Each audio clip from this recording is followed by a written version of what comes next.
Hello everyone, this is BJ. Welcome to Save Your Dollars. I hope you're enjoying the content. I'm back with my weekly investment research update. Today I'm going to talk about an ETF called SPCX or SPAC and New Issue ETF. If you're not familiar with SPACs, a SPAC is nothing but a blank check company, or in layman's terms, a company which issues stocks just to raise funds to use that funds to acquire a company. Recently, there is a huge popularity for SPACs, and that created a huge growth opportunity for SPAC investors. But it also comes with a huge speculation. That's why active management of investments in SPACs is important. That is where SPAC ETF or SPCX comes into the picture. But with any investment, I like to do an analysis to find out my risk. In this particular case, what is the maximum downside I can get?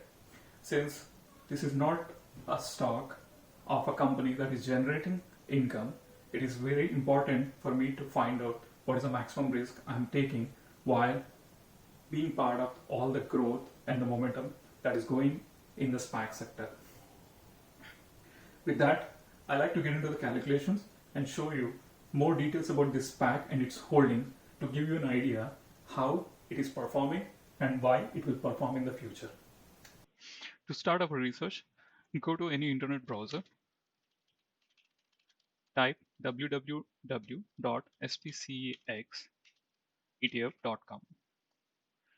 This is the website for the fund, and you will find all the information. I suggest you go through the documents to find their prospectus, which contains the information regarding the risk and the investment objective for the ETF. But what I'm really interested is the holdings. Holdings are nothing but the individual SPACs that this ETF contains, including their percentage. Now you can see CCIV is their majority stockholder stock in the ETF. About 6.5% is invested in CCIV alone. They try to manage this percentage every day, most likely based upon the value that the SPAC is trading at. What I'm really interested is if I'm buying today with these contributions, what is the maximum money that I can lose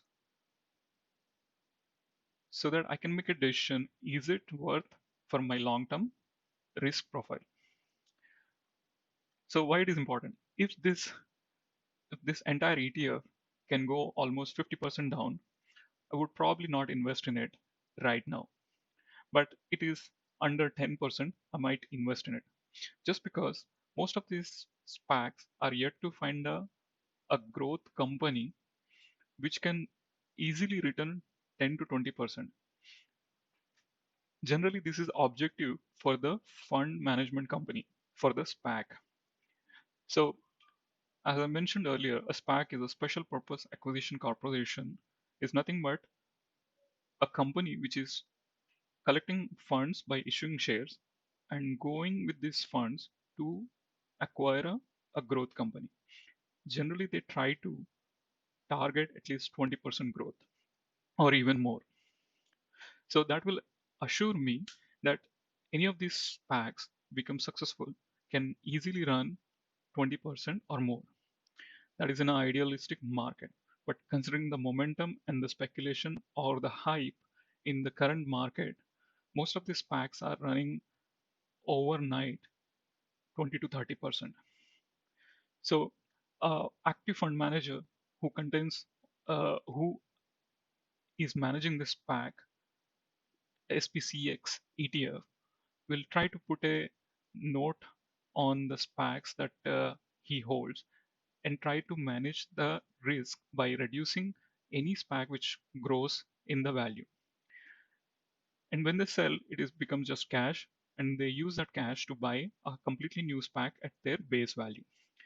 So what I wanted to show you is the calculation for the downside.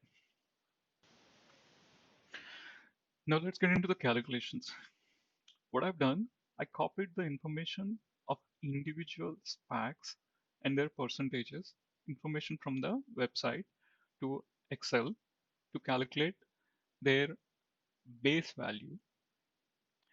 And I did basic assumption that a stock in a SPAC will have a base value of $10 if it is not merged. That is because that is the amount of cash the SPAC company is holding.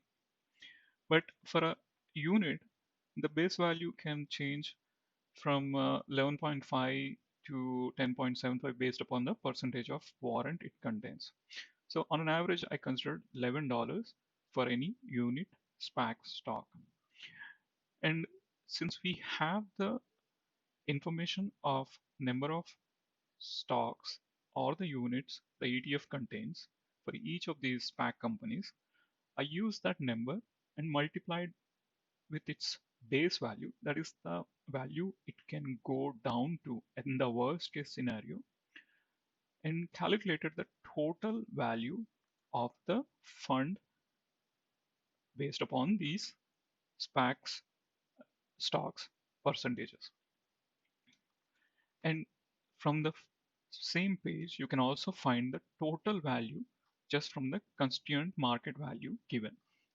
So what is my risk is the difference between the base value versus the market value. And you can see when I do the calculation by in terms of percentage, 1 minus the base value divided with the market value, I arrive at about 10.5% in risk. So what does it signify? It says in the worst case scenario, if I invest right now for the current contribution of each of these packs, I can lose around 10% if all these packs go to its base value. Considering that is the worst case scenario, I believe it will never happen just because most of these new issues are at their base value already. And the fund managers actively reduce portions of the SPACs which might reveal some downside potential. So for me personally, this is a very good deal for a ETF that has a high potential for growth considering the target acquisition companies and the SPAC trend that is going on. If not, the worst case, I would lose 10%, which is still in the risk profile that I like to invest in. Here is a price chart for the SPAC ETF.